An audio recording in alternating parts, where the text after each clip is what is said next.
Hello everybody, and welcome to the channel, or if you're returning, welcome back to the channel.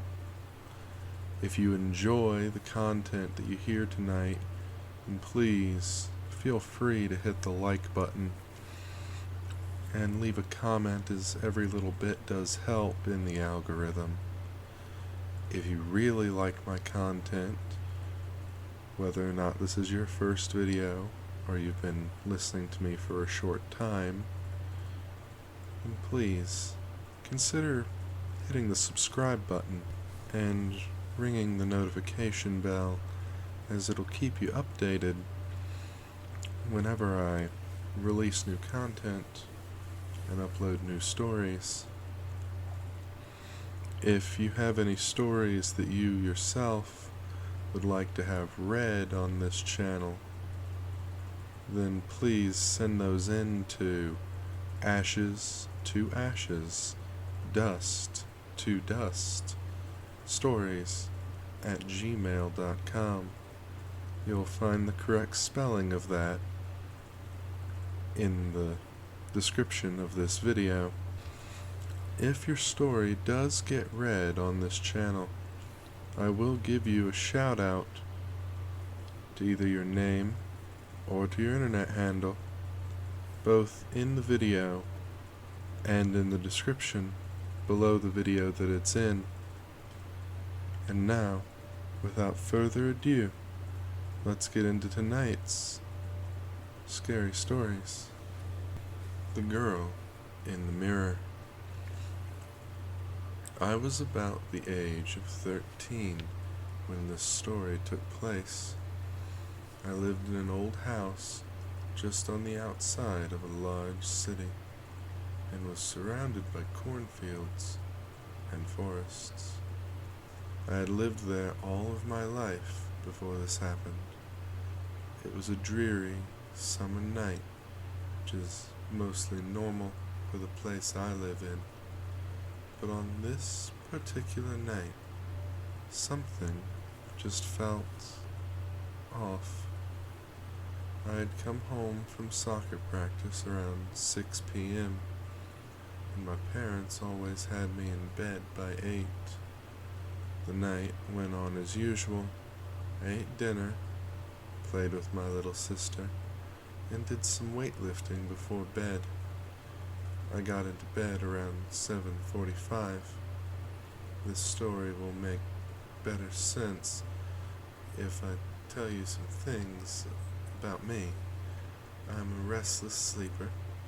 I toss and turn and get up periodically through the night, and I've always had a fascination with the afterlife. Okay, back to the story. I'm not sure exactly what time I fell asleep, but I didn't really have my usual episodes through the night. This was the first night I slept peacefully in years.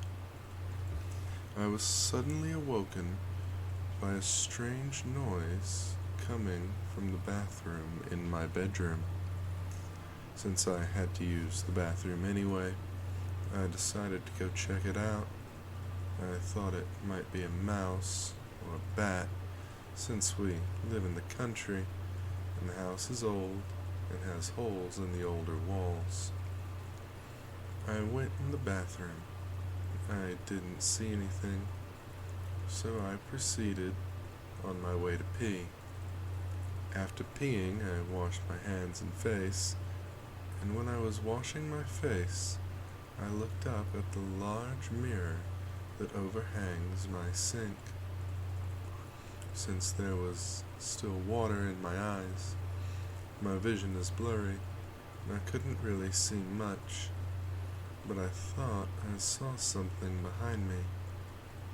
But I thought it was just my mind playing tricks on me. I dried my face and looked up at the mirror again. Right behind me, there was a little girl clutching my body, almost as if she was hiding from something.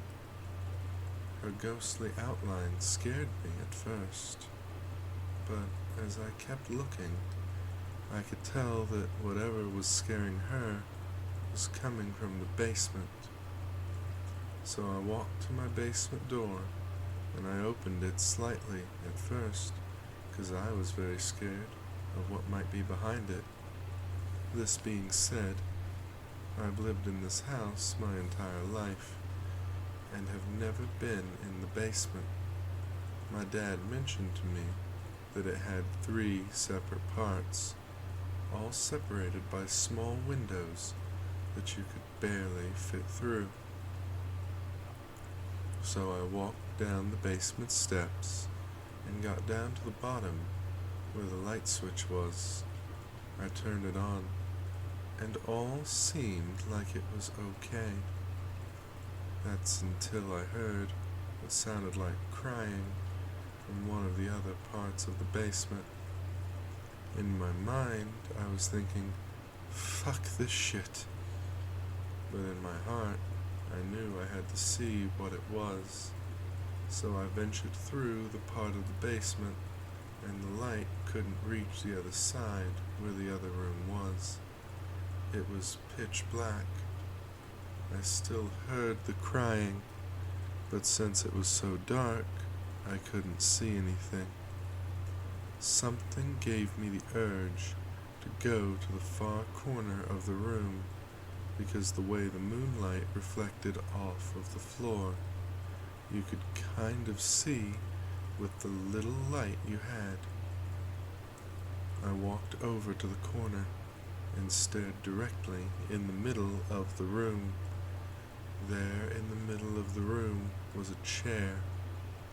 It had shackles for the feet and what looked like some type of restraint for arms or something like that. That's when I noticed that there was someone sitting in that chair. I walked closer, only to reveal that it was the same little girl ghost that had been crying previously in the bathroom. She was also crying there, and had needles stuck in her arms, draining some type of fluid into her. All was quiet till she started screaming. It was so high-pitched, I thought it sounded like a siren, or something of that nature. She was saying words, but I couldn't make out anything she was saying, until she spoke 5 menacing words that made my heart sink. She said, "Get out! Daddy is coming!" Not even thinking twice, I sprinted up the basement stairs, tripping over my own feet, and fell flat on my face once I reached the top. I got back up and ran to my parents' room. I told them what happened. They went down there and checked everything out. I told them about the chair and the little girl that was screaming. They told me that there was no chair in the basement, and that there had never been 3 parts of the basement. Me not believing them, I walked back down there, and the room that I saw the chair in was not there. There had only ever been 2 parts of the basement, my dad said. I told him what I saw and how I knew there had been some mistake, but I never did see that part of the basement again. I'm 18 now, and I decided to do some research on the house to see if there's any history that could have caused that. I came across an article of a man who had been arrested in 1868 for doing lab experiments on all of his children. After the man was arrested, the police found all 12 skeletons of his children stuffed behind the basement stairs under debris and concrete. Now that I finally have moved out of that house, and that I finally have an answer as to what I saw that night, I am finally at peace, but those 5 words still hang over me to this day. Get out! Daddy is coming! Interconnected web of dreams. I want to start off by saying these dreams I had over the past few years occurred out of the order I have written them here. But as you will see, it was made clear to me in multiple ways that this is roughly the way the dreams are supposed to be understood. In a chronological sense, sadly, I want to say that some details may be missing or altered from the original dream. This is because most of them happened at least more than a year ago. So, for one thing, my memory is bound to mess at least some of this up. And for another, I read a study once explaining a theory that no past event in your life is exactly how you remember it. Anyway, without further ado, my web of connected dreams. What I believe is the first dream in a chronological sense I only had about 2 or 3 years ago. But I believe it to be the antecedent of the set due to the fact that everyone in the dream was a much younger version of themselves than they were at the time of this dream. This dream also is by far the least eerie of the set, but it is important I include it as a form of context. This dream begins at some sort of show or ceremony. It might have been a wedding, or it could have been a concert, or something like that. I can't really remember, mostly because it's hardly had any relevance to the dream itself. Anyway, this show took place on a stage, basically in the middle of a grassy field, with no end in sight, nothing on the horizon, just endless barrenness. Everyone at this show was related to me. My family, my cousins, my grandparents, even great-grandparents took up the entire audience. I never saw who was on the actual stage. While the parents and elders were sitting on blankets in front of the stage watching the show, my cousins, 2 of them, my second cousins, 3 of them, my brothers, 2 of them, and I were behind the stage playing some sort of game, like tag or something. We all noticed that about a quarter-mile away there was some type of stone, shed-like structure. Our curiosity got the best of us, and we decided to take a visit.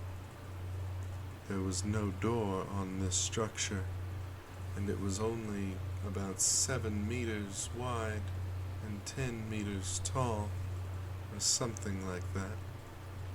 We observed it from all angles, and my brother noticed that at one of the bottom verticals had a large hole that appeared to open into some kind of even larger tunnel. The tunnel was at least 10 meters tall and wide, so once again we decided to explore. At this point, my second cousins were taken back to the show by their parents. It was now just me, my cousins, and my brothers. After a few minutes of unsuccessfully trying to convince my second cousin's parents to let them stay, the rest of us turned back to the tunnel and noticed that one of my first cousins, who I'll call Tom for the sake of his privacy, had already ran inside. We were all like 5 years old in this dream, so this sort of move made sense. We realized we needed to go find him, so without hesitation, we headed into the tunnel. That is where the first dream ends. This next one happened a good 5 years ago, or so.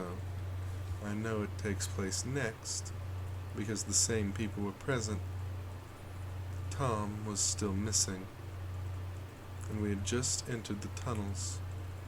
We could still see the entrance light.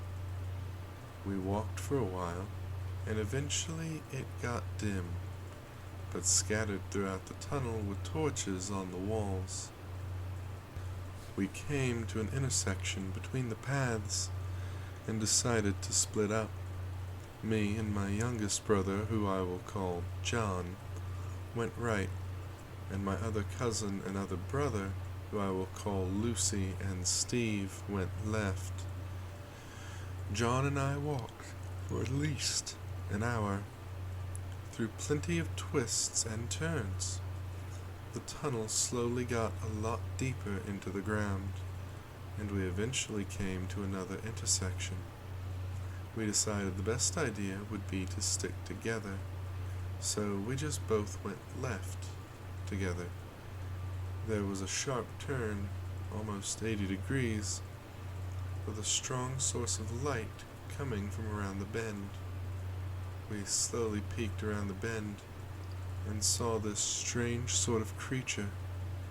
It seemed to be at least 7 feet tall, and it seemed to have the same type of features as a human would, just slightly distorted and unproportional. It was made of some sort of dark material.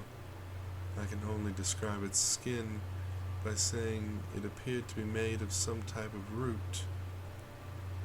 The last main feature of this thing was the source of light. Its neck appeared to split into 2 roots, and these roots separated and then came back together to form the same basic proportion of the rest of its body as a head would. Between these 2 roots was some type of orb, which cast a very bright light onto the walls of the tunnel, and was the only possible way to see, as there were no more torches. One of its hands were free, but the other was holding some kind of small box by its handle.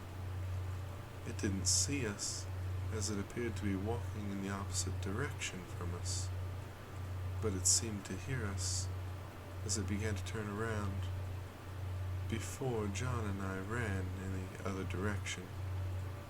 We obviously didn't want anything to do with this thing. We arrived back at the intersection, and this time went the other possible direction. That's where the dream ended. The next dream, I am pretty sure, comes next in the story, because it begins just as John and I are walking into the other possible tunnel path, and we're still talking about the creature we had just seen. This other path had a few torches, so we could see slightly better.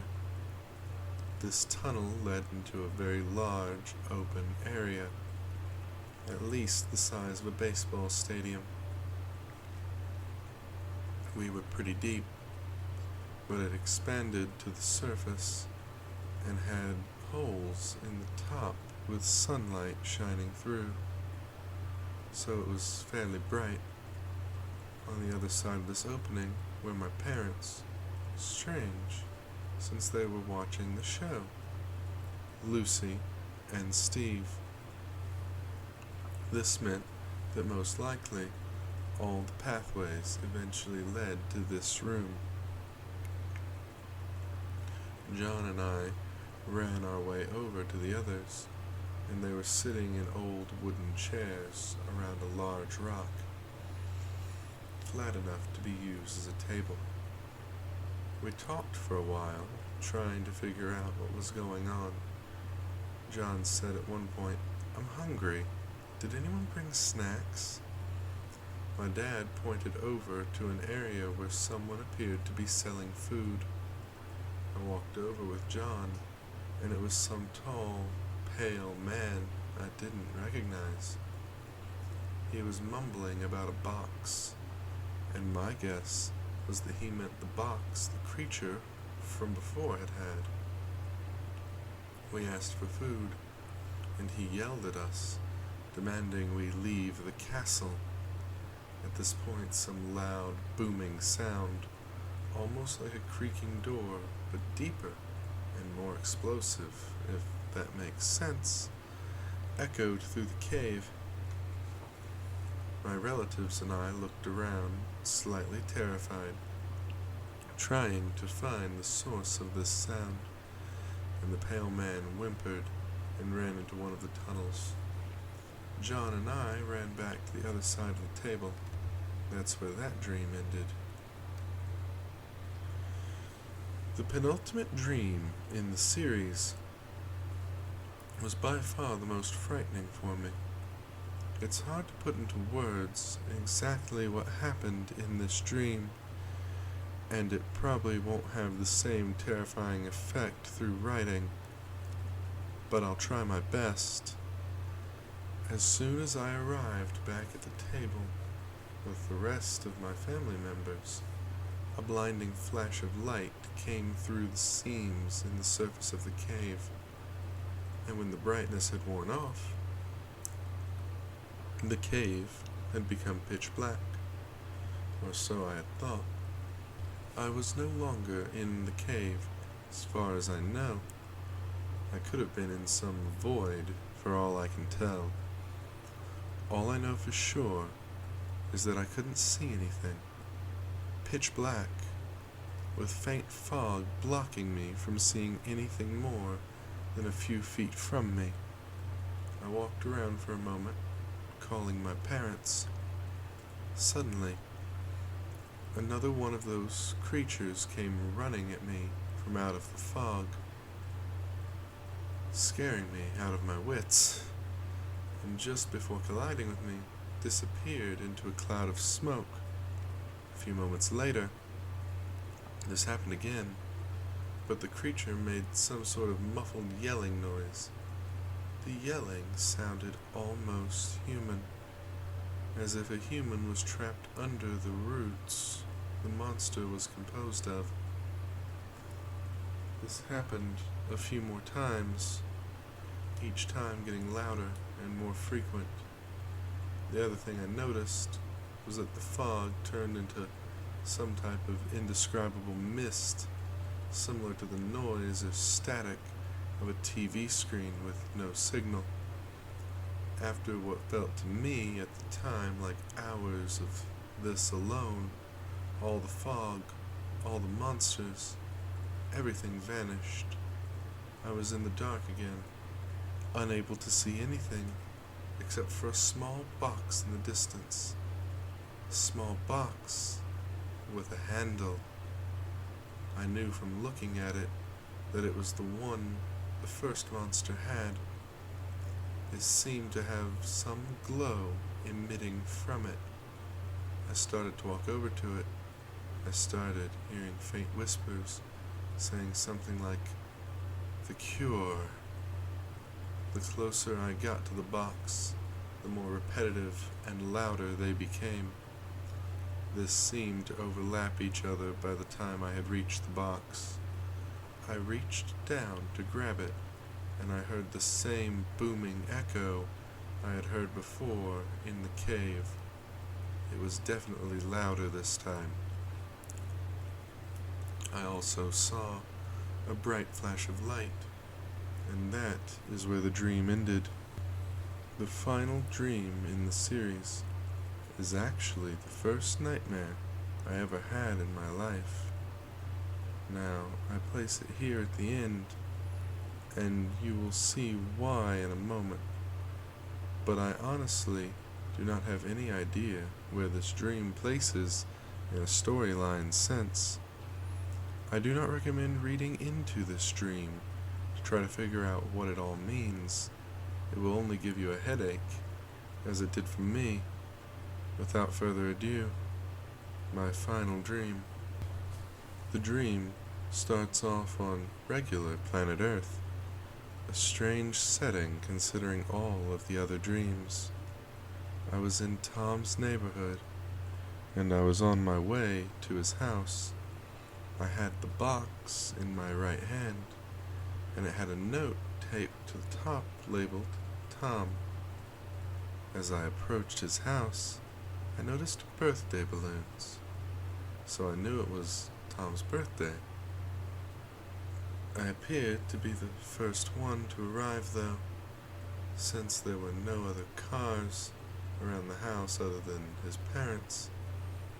I walked behind the house to the back door, and Tom's mother answered and asked me to come inside.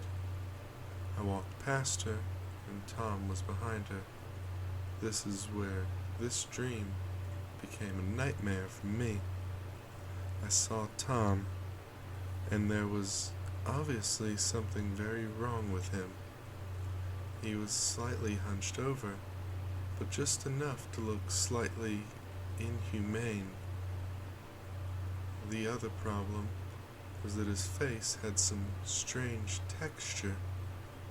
The best way I can describe this texture is that it appeared to have the same texture as the surface of a human brain. I could make out eyes, a mouth, a nose, ears, and all other facial features, but he was bald and had this strange texture. As soon as I saw him, the whole area around us turned into the foggy, dark surrounding as the last dream. Instead of visual static, I could hear the static in my head. I heard Tom say, in a very low, quavering, clearly fearful voice, "There's something wrong." My eyes seemed to sort of lock in onto his deranged face. I could no longer hear the sounds of the real world, only the static. A slight, transparent static went over my vision. I saw Tom literally melt into nothing through the static. After this, the static became more intense, and the sound became much louder. This is exactly when I woke up in a panic. So this is my interconnecting web of dreams.